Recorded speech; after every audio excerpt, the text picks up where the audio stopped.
ఆకులు కుటుంబంతో చక్కగా దేవుడు నూతన గృహ ప్రతిష్ఠ చేయడం దేవుడు కృప అనుగ్రహించి ఉన్నాడు. దేవుని స్తోత్రం. హల్లెలూయా, హల్లెలూయా. దేవుని యొక్క కొరింథీయులకు రాసిన 2వ పత్రిక 5వ అధ్యాయం 1వ వచనం నుంచి చదువుకోండి. భూమి మీద మన గుడారమైన ఈ నివాసము శిథిలమైపోయినను చేతి పని కాక దేవుని చేత కట్టబడినది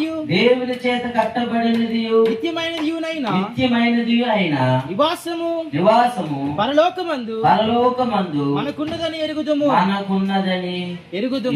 చాలు. దేవుని స్తోత్రం. హల్లెలూయా.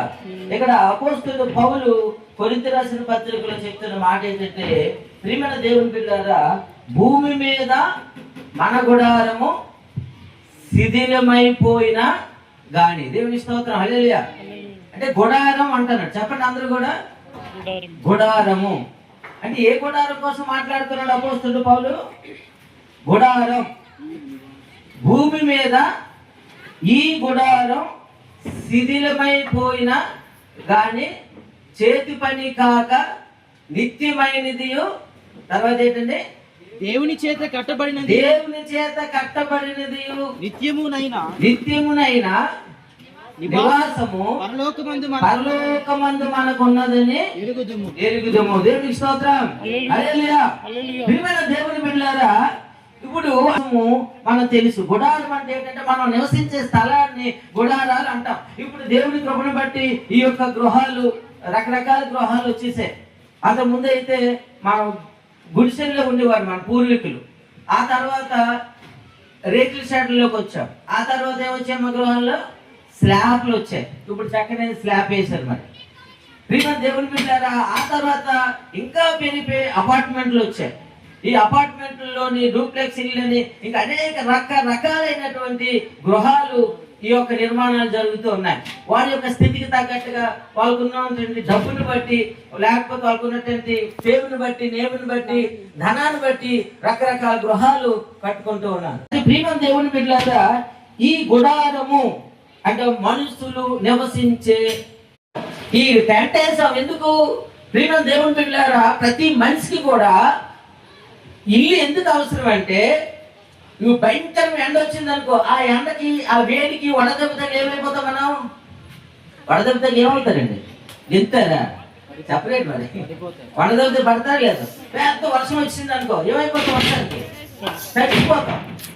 భయంకర చలికాలం వస్తుంది, ఎముకలు కొరికేసే చలి. ఆ చలి ఏమవుతాయి? ఎముకలు కొరిసి మన ప్రాణాలు, రక్తం గట్టగట్టి చనిపోతాం. చలి నుంచి రక్షించేది, వర్షం నుంచి రక్షించేది, భయంకర ఎండవేడి నుంచి రక్షించేది గృహాలు, గుడారము. దేవునికి స్తోత్రం కలుగును గాక. హల్లెలూయా. భూమి మీద ఈ గుడారం శిథిలమైపోయిన గాని, ప్రియమైన దేవుని బిడ్డలారా, మనం కట్టుకుంటున్నటువంటి ఈ గుడారము దేవుని వాక్యం చెప్తుంది ఒక రోజు శిథిలమైపోతుందంట. అయితే శిథిలము కాని గుడారం ఒకటి ఉంది. ముందు మనం నివసించడానికి గుడారాలు అవసరం. అయితే దేవుడు మన పితరుడైన అబ్రాహామును పిలిచినప్పుడు ఏం చేశాడంటే, అబ్రాహాం గుడారాల్లో నివసించడం ప్రారంభించాడు. ఆదికాండం 12వ అధ్యాయం 3-4 వచ్చిన చదవండి. దేవుడు అబ్రాహామును పిలిచినప్పుడు, నిన్ను ఆశీర్వదిస్తాను, నిన్ను దూషించిన వాడిని నేను శపిస్తాను, భూమి యొక్క సమస్త వంశములు నీ యందు ఆశీర్వదింపబడునని అబ్రాహాముతో అనగా, యెహోవా అతనితో చెప్పిన ప్రకారము, అబ్రాహాము వెళ్ళెను. చూడు, అక్కడి నుండి బయలుదేరి బేతేలుకు తూర్పునున్న కొండకు చేరి పడమటినున్న బేతేలుకును తూర్పునున్న హాయిని మధ్య గుడారము వేసి అక్కడ యెహోవాకు బలిపీఠము కట్టి యెహోవా నామమున ప్రార్థన చేసింది. దేవుని స్తోత్రం. హల్లెలూయా. మన పితరుడైన విశ్వాసులకి తండ్రి అయిన అబ్రాహాము మొట్టమొదటిగా దేవుడు పిలిచిన తర్వాత ఎక్కడ నివాసం ప్రారంభించాడు? ఎందులో నివసించడం ప్రారంభించాడండి? గుడారాలు. చెప్పండి అందరూ కూడా. గుడారాలు. అబ్రాహాము అప్పటికే చాలా ధనవంతుడంట. ప్రియమైన దేవుని బిడ్డలారా, ఇప్పుడు ఈ రోజుల్లో మనం ఏం చేస్తుంటాం? వాళ్ళు కట్టిన ఇల్లును బట్టి, వాళ్ళకున్న అంతస్తును బట్టి, వాళ్ళకున్న బంగారాన్ని బట్టి, వాళ్ళకున్నటువంటి పలుకుబడిని బట్టి, వాళ్ళకున్నటువంటి ప్రియమైన దేవుని స్టేటస్ బట్టి, ఆ యొక్క ఉన్న స్థితిలో తక్కువ స్థితిలో మనము లెక్క కడతాం. కానీ అప్పుల్లో అబ్రాహాం ఎంత ధనవంతుడైనా గుడారంలోనే ఉన్నాడంట. దేవునికి స్తోత్రం కలుగును గాక. ఇప్పుడు దేవుడు మన జకర్యాకి అద్భుతమైన గుడారం ఇచ్చాడు. దేవునికి స్తోత్రం. గుడారమా కాదా ఇది? కాకపోతే సిమెంట్ గుడారం. దేవుని స్తోత్రం కలిగింది. ఇది గుడారమా కాదా? ఏ గుడారం ఇది చెప్పాలి? టెంట్ గుడారం. వెరీ గుడ్, హల్లెలూయా. అదే గుడారం. దేవుని బిడ్డలారా, మీ ఇంకా కొంచెం ప్రకాశం పార్క్ అవతల వైపు వెళ్ళండి. చిన్న ఒక ప్లాస్టిక్ ఇది ఏంటంటారు దాన్ని, ఒక ప్లాస్టిక్ లాంటిది కట్టుకొని పరదాలాంటిది కట్టుకొని అందులో ఫ్యామిలీని చూసాను. భార్య భర్తలు పిల్లల్ని అక్కడ మట్టిలోని పడుకునే ముందు ఆ మట్టిని తుడుస్తున్నారు. రోడ్డు పక్కన ఉన్న మట్టిని తుడుస్తున్నారు. వాళ్ళు పడుకోబోతూ ఉన్నారు, వాళ్ళు రెస్ట్ తీసుకోబోతూ ఉన్నారు. నేను రోడ్డు మీద వాకింగ్ చేసుకెళ్ళేటప్పుడు చూస్తే ఆ భార్య ఆ పక్కనే ఆ రాళ్ళు గట్టి పెంచి కర్రలతో వంట చేస్తాం. ఆ పిల్లలతో అతను ఆడుతున్నారు. ఆ పక్కన బైక్ ఉంది, సామాన్లు ఉన్నాయి. పగలంతా వాళ్ళు అమ్ముకొని వస్తారేమో. అప్పుడు ఆవిడ చూసి నేను అనుకున్నాను, ఆ ఇల్లాలు చూసి నేను అనుకున్నాను, 2 చేతులు జోడించాము మొక్కాలి. ఎంత అద్భుతమైన భార్య, హల్లెలూయా. అదే ఆవిడ గొడవ తీయడానికి అవకాశం ఉందా లేదా? ఏమని తీయచ్చు? నేను చేసుకొని తోటి పని చేసావురా, ఈ మట్టిలో ఉంచావురా, అదే మా నాన్న అమ్మ మాటినుంటే రోడ్డు మీద పడుకోవడం ఎట్రా అని అనలేదా? అది ఎన్నో రోడ్డు ఆవిడకి.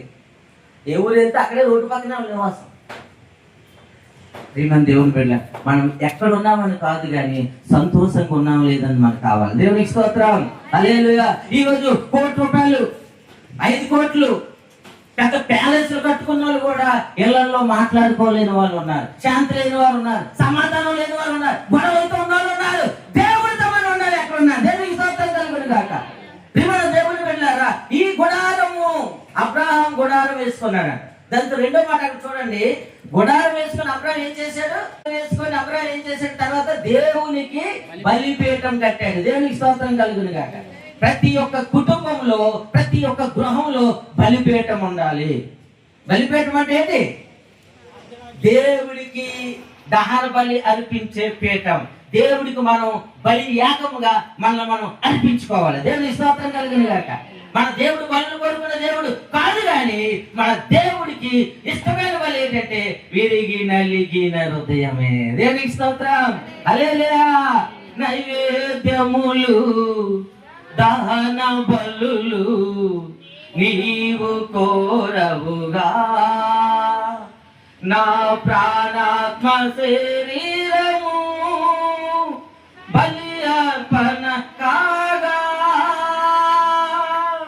నా ప్రాణాత్మ శరీరము బలి అర్పణ కాగా, నా జీవ బలులు స్తోత్ర బలులుగా మారిపోయినే. నా జీవ బలులు స్తోత్ర బలులుగా మారిపోయినే. కృపా సత్య సంపూర్ణుడా సర్వలోకానికే చక్రవర్తివి నీవే యేసయ్యా. సర్వలోకానికే చక్రవర్తివి నీవే యేసయ్యా. నా ప్రమాణానికే మానీయుడవు నీవేనయ్యా. మానీయుడవు నీవేనయ్యా. కృపా సత్య సంపూర్ణుడా సర్వలోకానికే చక్రవర్తివి నీవే యేసయ్యా. సర్వలోకానికే చక్రవర్తివి నీవే యేసయ్యా. హల్లెలూయా. ఈ గుడారంలో ఏముండాలంటే బలిపీఠం కట్టబడాలి. నిత్యము కూడా మనము ప్రార్థన, జీవబలులు, విరిగిన హృదయాలు దేవుడికి మనము బలిగా అర్పించుకోవాలి. దేవునికి స్తోత్రం కలుగును గాక. అబ్రహాం గుడారం వేసెను, అబ్రహాం బలిపీఠం కట్టెను. మూడవది, అబ్రహాం యెహోవా నామమున ప్రార్థన చేసెను. ఈ గుడారంలో ఏముండాలి? క్రైస్తవ బిడ్డలు నివసిస్తున్నటువంటి గుడారంలో మనం ఏమి కలిగి ఉండాలి? దేవుడికి, దేవుడి నామమున, ఏ నామమున? యేసు నామమున ప్రార్థన చేయాలి. హల్లెలూయా. ఎవరు ప్రార్థన చేస్తారు వారు మాత్రమే రక్షింపబడతారు. అందుకే క్రైస్తవుల జీవితంలో ప్రార్థన జీవితం కలిగి ఉండాలి. ఈ గుడారములో అబ్రహాము గుడారంలో బలిపీఠం ఉంది, అబ్రహాము గుడారంలో ప్రార్థన ఉంది. హల్లెలూయా. మీ గృహాల్లో ప్రార్థనలు ఉన్నాయా? ఏకు లేకమంటే లేవు, ఏకు ప్రార్థన లేవు. 5 అయిపోయినా ఇంకా నిద్ర సార్, రాత్రి మళ్ళీ బేగా పడుకుని పోతారు. మరి ఏం చేస్తారు? పడుకుంటారు, పడుకోరమని నాకు తెలియదు. ఈ సెల్ వచ్చిన తర్వాత అది పడుకోదు, మనం పడుకోనేవారు. దానికి ఛార్జింగ్ అయిపోతారు, పడుకుంటుంది కదా అది. ఏమా వెహికల్ ఎవరు? అమ్మో ఇది నా దేవుడి టైము, ప్రార్థన టైము, ఈ టైంలో నేను లేవాలి, నా దేవుడని యెహోవాకి ప్రార్థన చేయాలి అనే మనసులు లేవు. కాబట్టి ఏముండాలమ్మా? గుడారంలో బలిపీఠం ఉండాలి, రెండోది ప్రార్థన ఉండాలి. దేవునికి స్తోత్రం కలుగును గాక. ప్రతి మనిషికి భూమి మీద గుడారం ఉండాలి. జకర్యా అదృష్టవంతుడు. నేను కడతానా కట్నా అనుకున్నాడంట. నువ్వు కట్టలేదు, దేవుడే కట్టించాడు. దేవునికి స్తోత్రం. యెహోవా ఇల్లు కట్టని ఎడల దాని కట్టువాడి ప్రయాసము వ్యర్థమే. యెహోవా పట్టణం కాపాడిన ఎడల దాని కాపాడువాడి ప్రయాసము వ్యర్థమే. యెహోవా పట్టణాన్ని కాపాడిన ఎడల దాని కావలి కాయవాడు వేరుకొనుట వ్యర్థమే అంటున్నాడు. ఈ రోజు నీకు నాకు మనకి ఏమైనా ఉంది అంటే అది దేవుడిచ్చింది. దేవునికి స్తోత్రం. హల్లెలూయా. చెప్పండి, దేవుడి ఇస్తే ఉన్నదా నీకు నువ్వు తీసుకున్నావా? హల్లెలూయా. దేవుడు ఇచ్చాడు దానికి. దేవునికి స్తోత్రం కలుగును గాక. దేవుడే చెప్పాడు. ఇశ్రాయేలు దేవుడును సైన్యములకు అధిపతియగు యెహోవా తన ప్రేరేపణ చేత బబులోనుకు చెర తీసుకొని పోబడిన వారందరికీ ఇలాగూ ఆజ్ఞాపించుచున్నాడు. దేవుడు ప్రేరేపణ చేత. హల్లెలూయా. ఒక ఇల్లు కట్టబడాలంటే దేవుడని యెహోవా ప్రేరేపణ ఉండాలి, దేవుడని చేసే ప్రేరేపణ ఉండాలి, దేవుడని యెహోవా సహకారం ఉండాలి, దేవుడని యెహోవా సహాయం ఉండాలి. దేవుని స్తోత్రం కలుగును గాక. ప్రియమైన దేవుని బిడ్డలారా, ఈ దేవుడని యెహోవా ప్రేరేపణ చేత ప్రవచిస్తూ ఉన్నాడు, తెలియజేస్తున్నాడు. తీసుకుని పోబడిన వారందరికీ ఎలా సెలవిచ్చున్నాడు? ఇల్లు కట్టించుకొని వాటిలో నివసించుడి. తోటలు నాటి. దేవుని స్తోత్రం. హల్లెలూయా. ఏమంటే ఇల్లు కట్టించుకొని వాటిలో కుమారుడు పెళ్లి చేసుకోండి, అక్కడ నివసించండి, తోటలు నాటండి, పెళ్లి చేసుకోండి. దేవునికి స్తోత్రం కలుగును గాక. హల్లెలూయా. ఎప్పుడు చేయాలి? ఈ గుడారంలో మనం నివసించినంత కాలం. దేవునికి స్తోత్రం. ఇప్పుడు ఈ గృహంలో మీరు నివసిస్తూ ఉన్నారు, ఈ గృహంలో మీరు ఉంటున్నారు. ఈ గృహంలో ఉంటున్న మీరు చేయవలసిన పనులు కొన్ని దేవుడు మనకి తెలియజేశాడు. ఒకటి, మనం నివసించే ఈ గృహం అనే గుడారం. అందరూ చెప్పండి, ఒకటి ఏంటది?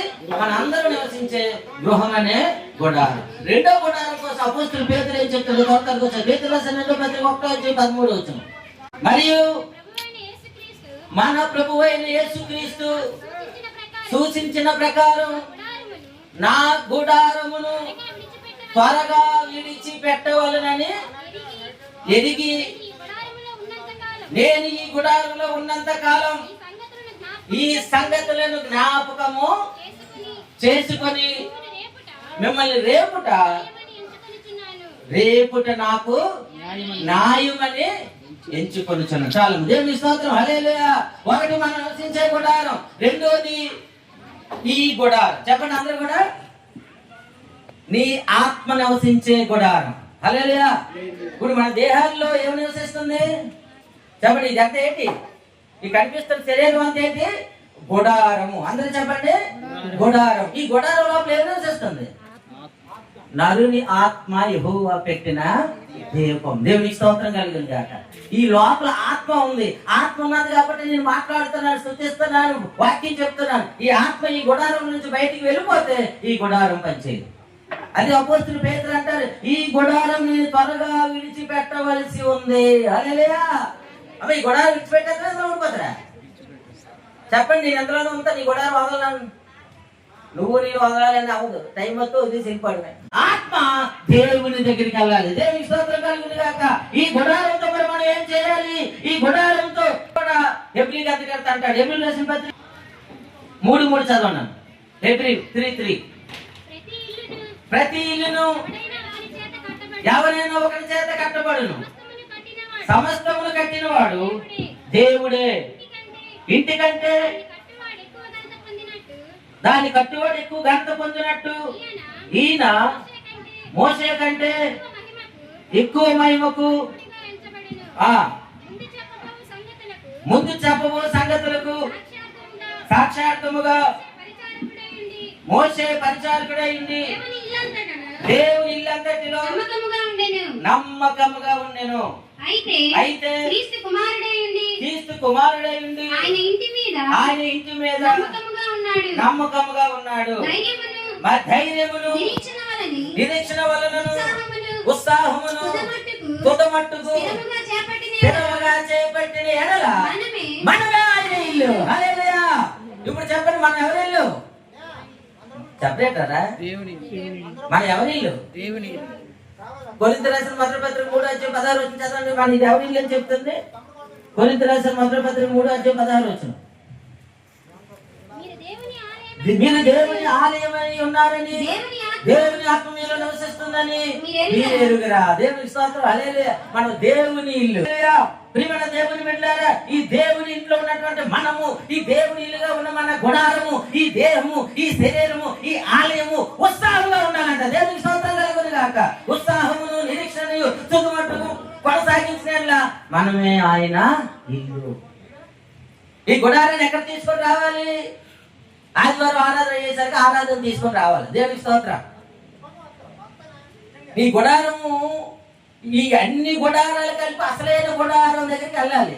హెబిల్ రాసిన పత్రిక 11వ అధ్యాయము 8 వచ్చి చదవడం. హెబిల్ రాసిన పత్రిక.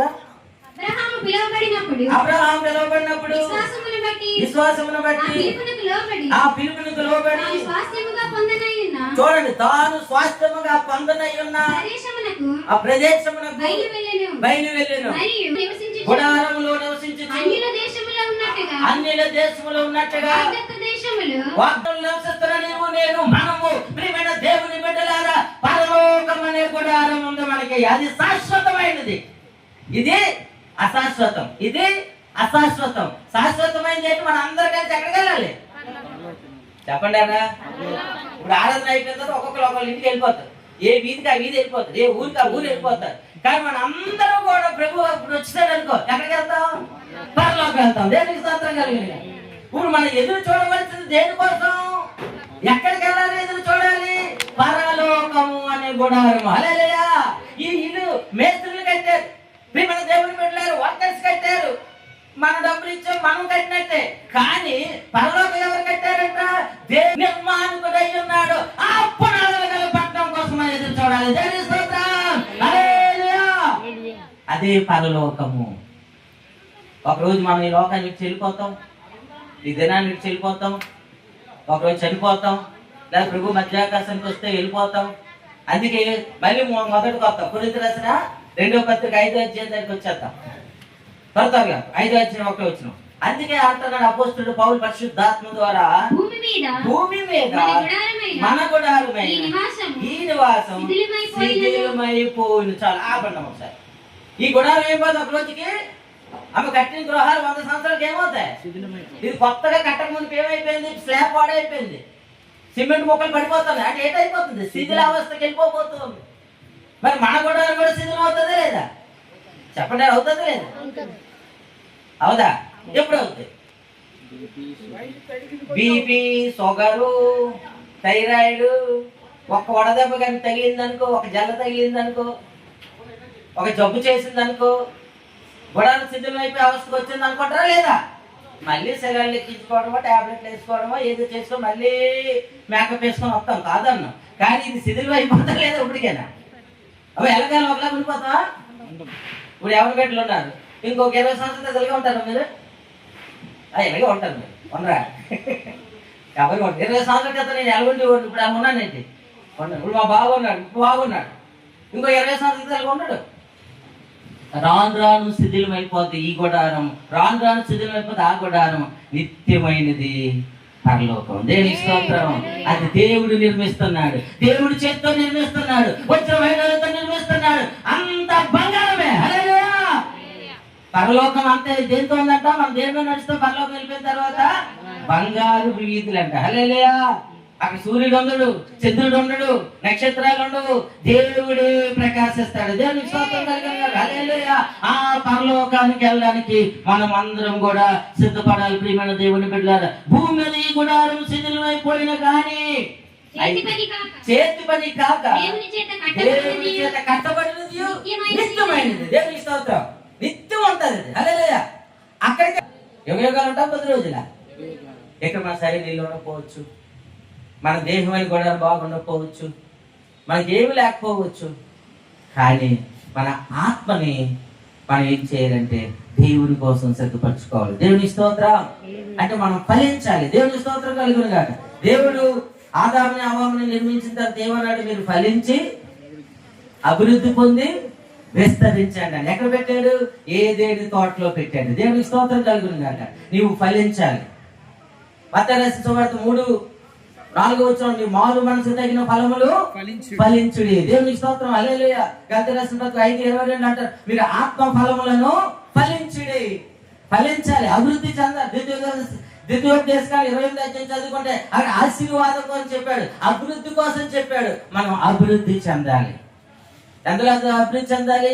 మారు మనసులో అభివృద్ధి చెందాలి, బాప్తిస్మంలో అభివృద్ధి చెందాలి, పరిశుద్ధాత్మలో నింపబడడంలో అభివృద్ధి చెందాలి, ప్రార్థనలో అభివృద్ధి చెందాలి, ఉపవాసంలో అభివృద్ధి చెందాలి, దేవుడి సన్నిధి రావడంలో అభివృద్ధి చెందాలి, దేవుడికి ఇవ్వడంలో అభివృద్ధి చెందాలి, సువార్తలో అభివృద్ధి చెందాలి. పరలోక రాజ్యం వెళ్ళేంత వరకు కూడా మనం ఆత్మీయంగా అభివృద్ధి చెందాలి. హల్లెలూయా.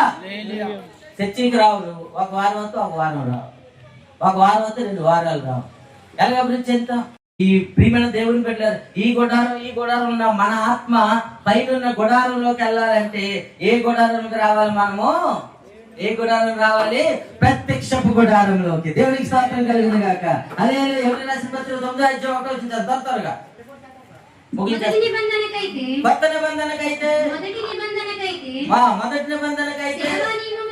సేవా నియమములను ఈ లోక సంబంధమైన పరిశుద్ధ స్థలమును ఉండెను.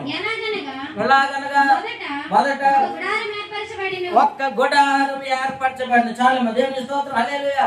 ఐగుప్తు నుంచి ఇశ్రాయేలు ప్రజలు వచ్చేటప్పుడు ప్రియమైన దేవుని బిడ్డలు వాళ్ళందరూ స్తుతించడానికి, బలులు అర్పించడానికి, దహనబలులు అర్పించడానికి, దేవుని చూడడానికి, దేవునితో మాట్లాడడానికి, ప్రియమైన దేవుని సన్నిధిలో ప్రార్థన చేయడానికి ప్రత్యక్షపు గుడారం మోషే నిర్మించాడు. దేవుని స్తోత్రంగా. మోషే ఏం కట్టాడమ్మా? పాత నిబంధనలో ప్రత్యక్షపు గుడారం కట్టాడు. దేవుని స్తోత్రం కలుగును గాక. ఇశ్రాయేలు అందరూ ఏం చేశారు? శనివారం దినం విశ్రాంతి దినం ఏర్పాటు చేశారు. దహన బలులు అర్పించారు, సమాధాన బలులు అర్పించారు, నైవేద్యాలు అర్పించారు. ప్రియమైన 3 పాటలుగా ఉన్నది ప్రత్యక్ష గుడారం. చెప్పండి, ఎన్ని పాటలుగమ్మా? ఆవరణం, పరిశుద్ధ స్థలం, అతి పరిశుద్ధ స్థలం. దేవునికి స్తోత్రం. హల్లెలూయా. అది మన మందిరంలోకి వచ్చినప్పుడు ఏమవుతుంది? అతి పరిశుద్ధ స్థలం ఉంటది, పరిశుద్ధ స్థలం ఉంటది, ఆవరణం ఉంటది. ఆవరణం అంటే ఏంటి? అక్కడ గంగాలం ఉంటది. మన ప్రియమైన దేవుని బిడ్డలారా ఆవరణంలో ప్రియమైన దేవుని బిడ్డలారా బలి జరుగుతూ ఉంటది. పరిశుద్ధ స్థలంలోకి వచ్చేటప్పుడు ఏమవుతుంది? శుద్ధీకరణ జరుగుతుంది. దేవునికి స్తోత్రం. హల్లెలూయా. అతి పరిశుద్ధ స్థలంకి వచ్చేసరికి 9వ అధ్యాయం ఉంటది. ఒక్కొక్క వచ్చిన అవన్నీ చెప్తే టైం అయిపోద్ది ఇప్పుడు. కాబట్టి ఒక విధంగా చెప్పాలంటే మందిరము, నీవు నేను కూడా 3 భాగాలుగా ఉన్నాం. శరీరము, ఆత్మ, అంతరంగము. దేవునికి స్తోత్రం కలుగును. హల్లెలూయా. 3 పార్ట్లు. ఇప్పుడు మీ బీరువాలు ఎంతమంది? మా ఇళ్ళల్లో బీరువాలు ఉన్న చేతులు ఎత్తండి. బీరువాలు లేనో నేను కొంటాను చేయత్మా అనేది ఒకసారి మీకు అర్థం అంటే బీరువాలు ఉన్నాయి కదా. ఓకే, ఆ బీరువా అంతా కలిపి పైదాన్ని ఏమంటారు? ఆవరణము. చెప్పండి అందరూ. ఓకే, డోర్ తీస్తారు. తీసిన ఏముంటాయి? కబోర్డ్స్ ఉంటాయి. Very good. కబోర్డ్స్ ఏంటి ఉంటాయి? మరి చెప్పండి. కప్పలు తేలిలా, బట్టలు, చీరలు, బంగాళ వేది, ప్యాంట్లు, సెట్లు. ఓకే, వెరీ గుడ్, బాగా చెప్తారు. పైదంతా కలిపేటి ఆవరణం. బీరో తీసినట్టు అంత కలిపి ఏమి? బట్టలు. Very good. బట్టలు ఏమంటారమ్మా? పరిశుద్ధ స్థలం. బాగా చెప్పిందమ్మా, పరిశుద్ధ స్థలం. అంతరంగం ఎక్కడ ఉంటే చెప్పాలి. అందులో ఏం పెడతారు చెప్పాలి.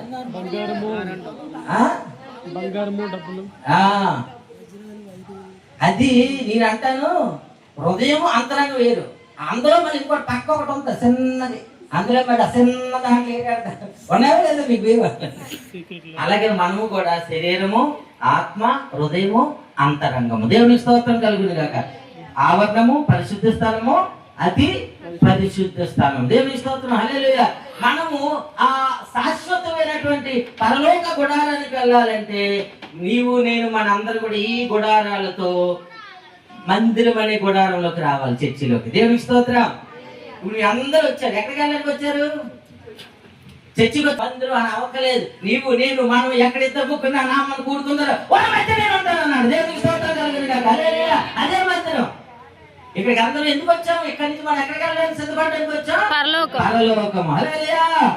ప్రియమైన దేవుని బిడ్డలారా, ఇప్పుడు మీకు 4 గుడారాల కోసం చెప్పాను. ఒకటి నీ గుడారం, చెప్పు నువ్వు ఒక గుడారం, నీ ఆత్మ నివసిస్తుంది. రెండోది మీరు ఆలయం అని చెప్పారు. ఆ ఆలయంలో ఎవరు నివసిస్తున్నారు? పరిశుద్ధాత్మ దేవుడు అంటే దేవుడు. మూడోది ఇల్లు అని కూడా చెప్పాను. అంటే నీ దేహం ఒక ఇల్లు అయితే నీ ఆత్మ అందులో నివసిస్తూ ఉంది. ఇంకోటి చెప్పాను పరలోకం అనే గుడారం కోసం చెప్పాను. ఇంకేటి చెప్పాను మన అందరం కలిసి నివసించే ఈ గుడారం కోసం చెప్పాను.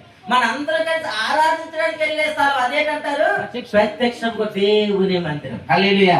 దాన్నే బేతేల్ అంటారు. బేతేల్ అంటే ఏంటమ్మా? దేవుని మందిరం.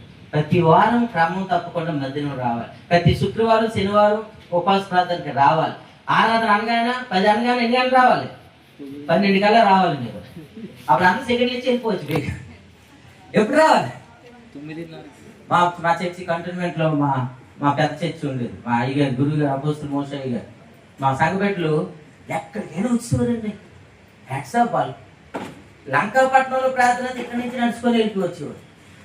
కంటోన్మెంట్ అవతల కనపాకలో ప్రార్థన ఇక్కడి నుంచి నడుచుకొని వచ్చేసేవారు.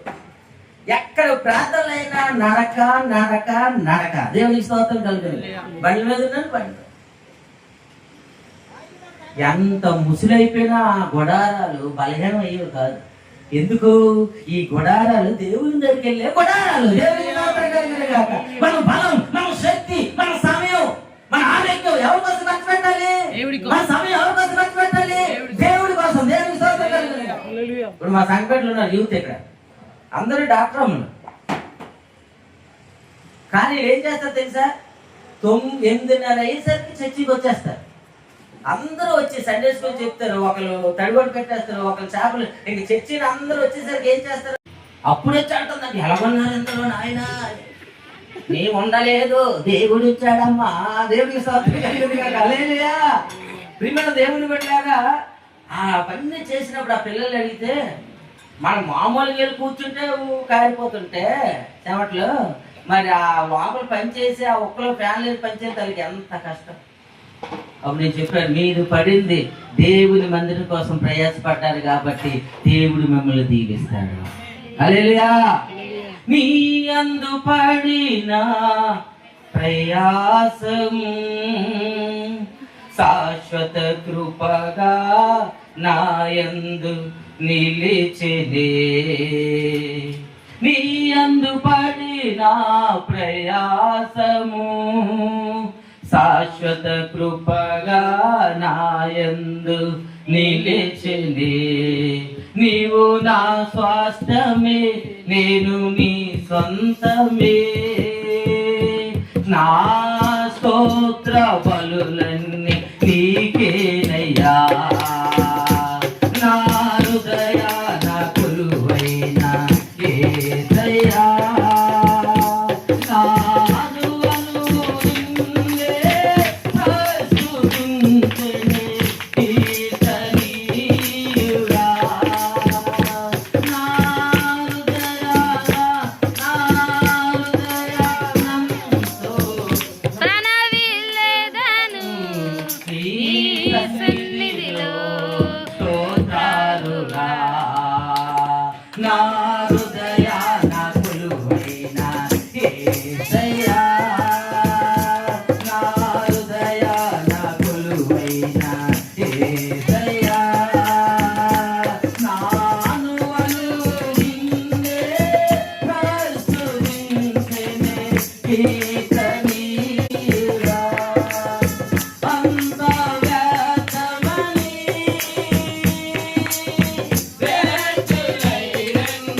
యేసయ్యా. ఇదిగో నా గుడారం త్వరగా విడిచిపెట్టవలసినటువంటి సమయం ఆసన్నమై ఉన్నాం. ఈ గుడారం శిథిలమైపోయిన గాని నిత్యమైనది దేవుని చేత కట్టబడినది అయినటువంటి గుడారం మన కొరకు దేవుడు పరలోకాన్ని నిర్మించి ఉన్నాడు. ఆ గుడారంలోకి మనం వెళ్ళాలి, పరలోకం మనం వెళ్ళాలి. ఆ పరలోకం వెళ్ళాలంటే మనం అభివృద్ధి చెందాలి. దేంట్లో అభివృద్ధి చెందాలంటే మారు మనసు ఫలాలు ఫలించాలి, ఆత్మ ఫలాలు ఫలించాలి.